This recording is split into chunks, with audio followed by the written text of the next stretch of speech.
Have you ever stopped to ask yourself, what exactly are we chasing in this lifetime? And when we finally pause to look back, will we realize that the most valuable treasure we ever had has already slipped through our fingers? Welcome back to the channel. It's so good to have you here again. Today we're going to open the door to a topic that is often whispered about, but rarely examined with the attention it truly deserves. It's one of those quiet truths that sits in the back of your consciousness, until one day, usually too late, you realize it's the most important truth of all. Human life is rare. It's short, and it's the single most priceless opportunity you will ever receive. But most people waste it. Not maliciously, not intentionally, but out of distraction, habit, and illusion. And unless we wake up to this truth now, we may only come to understand it at the very end, when nothing can be undone. So let me ask you again. Are you making the most of your human life? Or are you just existing? Let us start by acknowledging something very few people truly grasp. Being born as a human is statistically miraculous.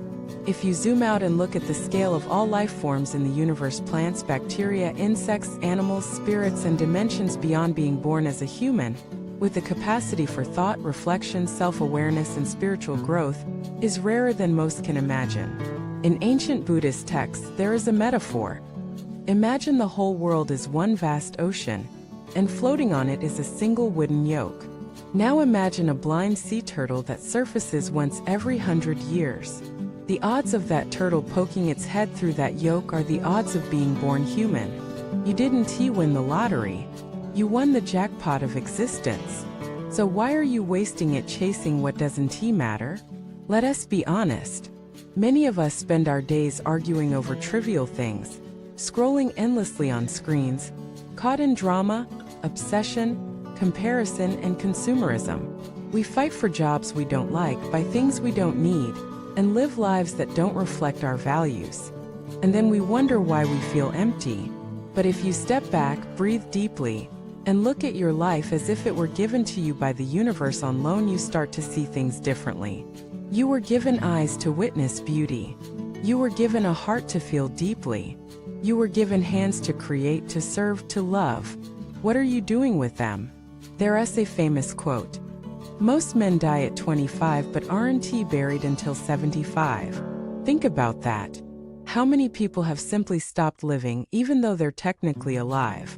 They've stopped learning, stopped growing, stopped questioning.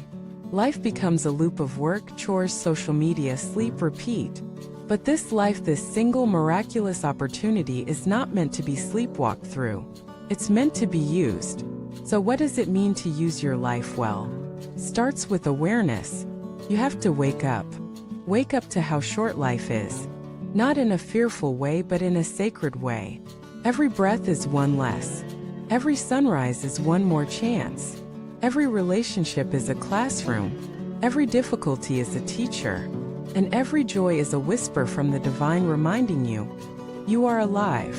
The second thing you need is intention. If you're not clear about what matters to you, the world will choose for you. Society will give you a script. Chase success, chase beauty, chase money, chase attention. But these are illusions. They fade. They leave you emptier than before.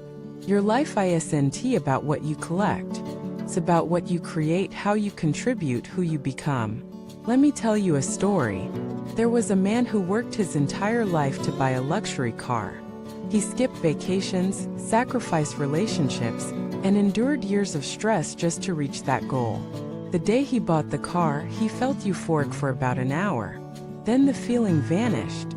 3 weeks later, he got into a minor accident, and the car was scratched. He fell into depression. He had spent years chasing a moment of validation. What if he had spent those same years learning how to heal others, raise wise children, write something meaningful, or build something that would outlive him? Now, some people hear this and say, so should I not have dreams? Absolutely have dreams, but let your dreams serve your soul, not your ego. The third requirement is discipline. Yes, that word. It may not sound spiritual, but it is. Discipline is the bridge between intention and transformation. Wanting to live meaningfully isn't enough. You have to act. You have to design your days with purpose. You have to say no to distractions, no to addictions, no to mediocrity. Start small. Wake up earlier. Meditate. Reflect. Read. Help someone. Forgive someone. Make a difference even in a single life. Because these are not small acts.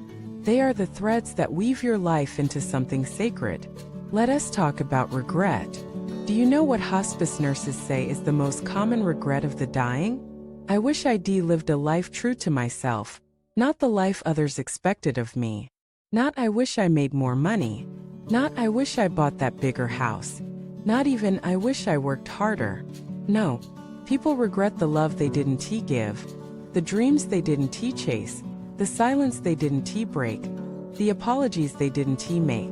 They regret living unconsciously. So I ask you again, are you awake?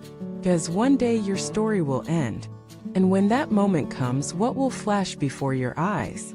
Will it be a highlight reel of fear, envy, and wasted time? Or will it be a masterpiece of growth, courage, love, and awakening? You don't have to wait until tragedy strikes to start living. You don't have to wait until retirement to pursue meaning. You don't have to wait until your health declines to value your body. You can choose today. That's the power of being human. You have choice. That's the gift. But it's also the responsibility. There are countless souls in other realms trapped in pain, in confusion, in darkness who would give anything to have your chance. Your breath, your body, your voice. Don't insult the universe by wasting what you've been given. Now let us land this message in your heart, not just your mind. Take a moment. Close your eyes. Breathe deeply. Feel your heart beating. That's your reminder you're still alive. Which means it's not too late. No matter how many years you've wasted, how many mistakes you've made, how many detours you've taken, this moment is a new beginning. Start again. Start small. Start now. Thank you so much for sharing this precious time with me today. If this message stirred something within you, let me know in the comments. What will you do differently starting today? And if you haven't already, please subscribe to the channel, like this video, and help us spread this awakening to others. Life is too short to sleep through. Let us wake up together. Thank you for watching this video.